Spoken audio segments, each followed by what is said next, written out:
Short ang hanapin ko. Magsigsag-sigsag tayo. Yan o. Mura mga t-shirt o. 130.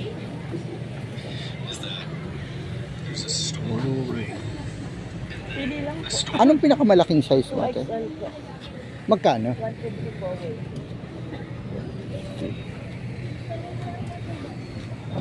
Maganda ang tela. Maganda tela oh. Alam mo paano mo din malalaman maganda ang tela? Hawak sa damit ko.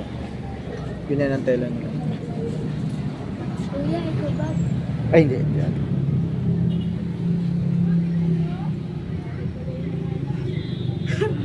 Tingin mo tayo pa. Hello ate.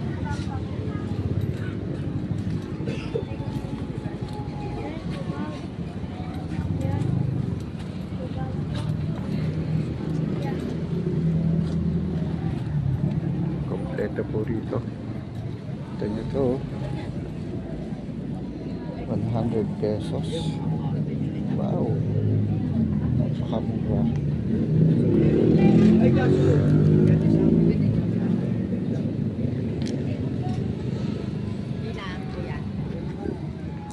Shorts, 100 pesos. Pag alam mo maganda na yung Mas okay pala na pumunta na lang ako kung Taytay kaysa umorder ako ng damit sa Shopee. Ha? Yung ganitong damit sa Shopee nasa 200. Kaya nga. Tapos akala ko yun yung ibibigay kaya nag-alangan ako kasi sabi ko parang may stain. Tapos Pang-display lang nila yon. meron pala silang stock. Tatlo. Pang babae, mayroon din pang babae. 50 pesos. Ang sando. Diyos mio.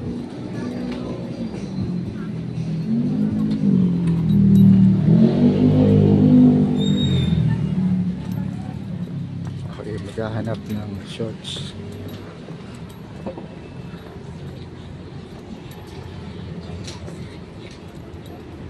yes po, pantulog.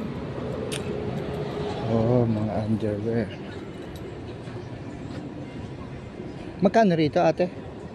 Tatlo, 6,270. 270. Para magkano pumapatak ang isa namin? 45. Sa boxer ganun din. Okay ba? Tatlo, 200.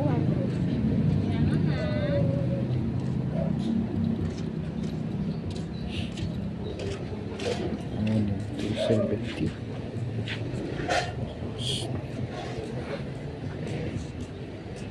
Kumbaga tatlo to 135 ang tatlo, no?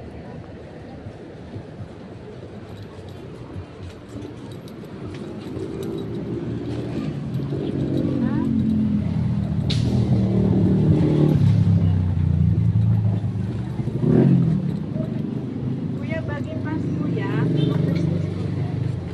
Hindi kuya, 180 lang ate, kuya.